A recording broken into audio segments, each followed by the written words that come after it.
Olá pessoal, todo mundo bem?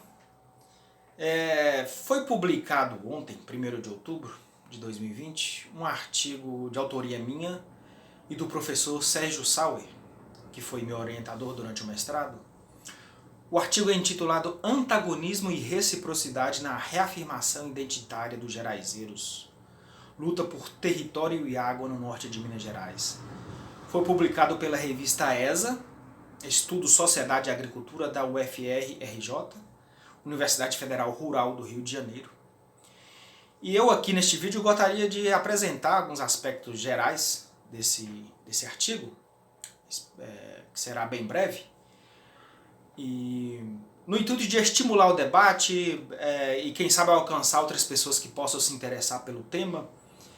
Então espero que vocês curtam o vídeo e fiquem aí estimulados a comentar, a compartilhar essa ideia, né? Antes, queria só dizer que este vídeo é um oferecimento do café Cacunda de Librina e das bananas chips Cacunda de Librina. Ok, pessoal? Se você quiser favorecer, contribuir com o fortalecimento de nossa agricultura familiar, daqui de Rio Pardo de Minas, se você quiser contribuir com nossa agroecologia, não deixe de adquirir os produtos Cacunda de Librina, ok? Aqui estão as bananas chips, não existe lanchinho melhor para fornecer a seu filho ou sua filha, tá bom? São produzidos pelos agricultores familiares da Coopav, ok? Cooperativa dos Agricultores Familiares Agroextrativistas da comunidade de Vereda Funda. Pois bem, voltando ao artigo, ele é uma síntese, né, que a gente procurou condensar algumas discussões que foram feitas na dissertação do mestrado. O mestrado que eu fiz em Sustentabilidade junto a Povos e Terras Tradicionais, na UNB, numa pesquisa que ocorreu entre 2015 e 2017. Para a pesquisa de mestrado eu estudei em especial três comunidades geraizeiras aqui do norte de Minas: Raiz, Sobrado e Moreira. Bem, na dissertação o foco mais geral era discutir a questão da estrutura fundiária no município de Rio Pardo de Minas e suas relações com o monocultivo de eucalipto, um empreendimento que desenvolveu aqui a partir da década de 1970. E as relações disso com o modo de vida das comunidades tradicionais geraizeiras, né? E a partir disso os processos de reorganização e luta por direitos que essas comunidades vêm travando desde os anos 2000 aproximadamente. Mas nesse artigo especificamente a gente tratou de um tema que nós trabalhamos na dissertação, que é a questão da territorialidade e a questão da alteridade, da reciprocidade e de antagonismos, que são elementos fundamentais nesse processo de reafirmação identitária, nesses processos de reorganização dos geraizeiros na sua luta por direitos, né? Luta por direitos ao reconhecimento identitário, reconhecimento territorial, reconhecimento do seu modo de vida, né? Da forma como prega a Constituição de 1988 e decretos e leis que surgiram posteriormente, né? O artigo é dividido em três partes, onde tratamos basicamente na primeira parte. Na primeira parte eu faço uma retomada, né, dos impactos socioambientais do monocultivo de eucalipto e outros empreendimentos sobre o território dessas comunidades, o impacto disso sobre a biodiversidade, o impacto sobre as questões sociais e culturais dessas comunidades. Na segunda parte a gente trata mais especificamente desses elementos que conformam a identidade, né, a alteridade, o antagonismo e a reciprocidade nessas comunidades e a relação disso com os processos de reconhecimento, de autorreconhecimento identitário. Na terceira parte eu faço um panorama, né, de como foi a trajetória de luta e a trajetória dessa reorganização nas 3 comunidades estudadas, né, Raiz, Sobrado e Moreira. Cada uma dessas comunidades tem suas especificidades, ao mesmo tempo que apontam diversos fatores comuns, né, entre elas que justificam e as levaram a optar por esse movimento de organizado no intuito ao reconhecimento legal, né, em busca de direitos e tal.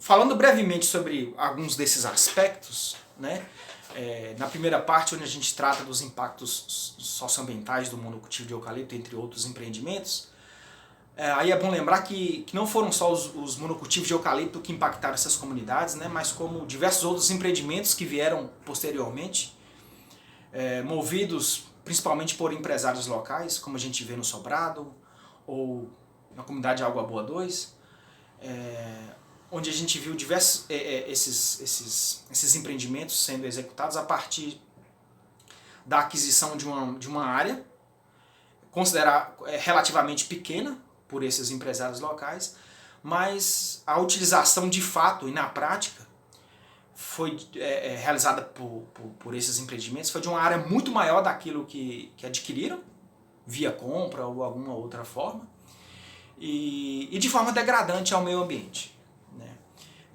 Com desmatamento de áreas de matas ciliares, né, próximo aos leitos dos córregos, próximo às nascentes, e diversas outras ações que degradam o meio e, portanto, compromete a biodiversidade local, compromete a permanência das fontes hídricas, portanto, dificultam e afetam sobremaneira o modo de vida dessas comunidades, né, já que os leitos de córrego sempre são utilizadas para dezenas de famílias, né, dessas comunidades.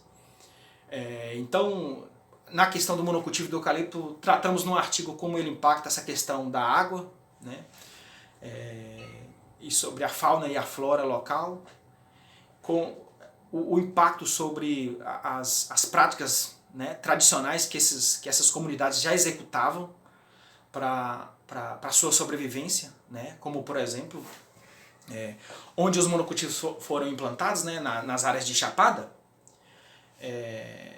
era ali que as comunidades executavam diversas práticas tradicionais de sustento, né, que eram também fonte de renda para a sua subsistência local, como a extração de frutos nativos, a solta de gado, o extrativismo de ervas medicinais. Tudo isso de muita importância, mas a partir do momento em que essas comunidades se viram privadas desse espaço de chapadas, perderam a possibilidade de continuarem com essas práticas e se viram encurraladas nas áreas baixas, né?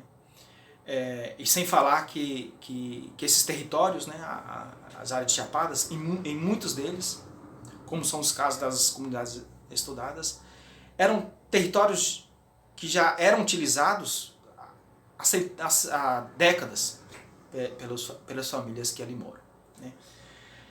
Portanto, a questão fundiária também, da forma como o monocultivo foi implantado, também tem muitas questões que devem ser, que merecem pesquisa, que merecem discussão, que merecem debate, para que seja feita algum tipo de correção, reparo, minimização dos problemas ocorridos. Ok? Sobre essa questão da alteridade, ela foi lindamente trabalhada por nossa queridíssima Mônica Nogueira, nesse livro aqui, Gerais Adentro e Afora, Identidade e Territorialidade entre Geraizeiros no Norte de Minas Gerais. Alteridade se refere basicamente, gente, a esse encontro de povos com culturas diferenciadas, e a partir desse encontro, né, dessas trocas, desse contato de um com o outro, surge esse mecanismo de definição identitária que um grupo oferece ao outro, né? Por exemplo, os geraizeiros, quando entrarem que historicamente entraram em contato com os povos da Caatinga, né? São os catigueiros que apelidaram os geraizeiros de geraizeiros, cacunda de Librina, né? Ao atravessarem a serra para levar seus produtos até a Caatinga, os geraizeiros se viam confrontados com esse povo, né? Com essa coletividade que tinha uma cultura diferenciada. Porém, a questão do antagonismo ela surge a partir do momento em que esses empreendimentos, ou seja, esse contato com um outro, que aí já não é mais apenas um outro diferente, é um outro que causou situações de opressão e de esbulho, né, de expropriação territorial, de impedimento dos modos de vida tradicionais, de impedimento dos modos produtivos da forma que ocorriam nessas comunidades, deixando sequelas diversas nos seus aspectos do meio ambiente e da forma de sociabilidade que esses grupos viviam, né? E a questão da reciprocidade é um outro elemento que é fundamental para entender essas comunidades, porque a reciprocidade é algo muito além de uma questão de troca, né? A troca ela é caracterizada basicamente pelo um toma lá, dá cá, né? Eu ofereço algo a alguém, eu dou algo a alguém e recebo algo em troca, né? E quando é somente troca, fica por isso mesmo, né? A questão da reciprocidade faz surgir um terceiro elemento aí, que é relacionado aos vínculos sociais e afetivos que geram a partir desses encontros, né? Basta ver a diversidade enorme de práticas de reciprocidade que tem em nossas comunidades, como, por exemplo, os mutirões, né? Onde um coletivo se une, por exemplo, para construir uma casa para quem não tem recurso, para fazer um leilão, para arrecadar fundos para ajudar uma pessoa que está mais necessitada. Enfim, para entender melhor, então, os detalhes desses aspectos estão lá no artigo. Eu espero que vocês leiam, comentem e comentem aqui também o vídeo para a gente prosseguir, né, avançar nesses meios de comunicação. Penso que penso que são discussões que precisam ser cada vez mais levadas à frente, ok? Abraço, curtam o vídeo, vou deixar abaixo o link de acesso, né, ao artigo e, enfim, boa leitura a todos e um abraço, pessoal.